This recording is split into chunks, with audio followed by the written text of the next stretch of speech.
দিনাজপুরের বীরগঞ্জ উপজেলায় যদুর মোড়ে যাত্রীবাহী বাস ও ধান বোঝাই ট্রাকের মুখোমুখি সংঘর্ষে বাস ও ট্রাকের ড্রাইভার সহ ৩ জন নিহত হয়েছেন। এই ঘটনায় আহত হয়েছেন আরও ২০ জন। ফায়ার সার্ভিস জানায়, শুক্রবার সকালে যদুর মোড় এলাকায় ধান বোঝাই ট্রাক ও বাসের সংঘর্ষ হয়। এ সময় ঘটনাস্থলেই ৪ জন নিহত হন। তবে নিহতদের পরিচয় এখনো জানা যায়নি।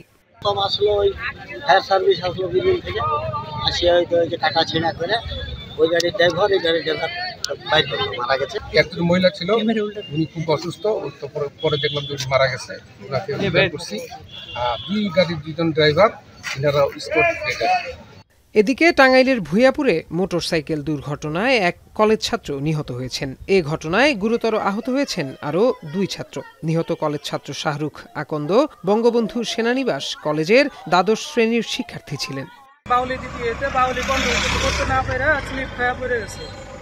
পড়ে যাওয়ার সাথে সাথে মনে করেন যে দুইটা একজনের অবস্থা খুব আশঙ্কাজনক। নাটোরে সড়ক দুর্ঘটনায় সুগার মিলের আখবাহী ট্রাক্টরের চাপায় শাকিল প্রামাণিক নামে এক মোটরসাইকেল চালকের মৃত্যু হয়েছে।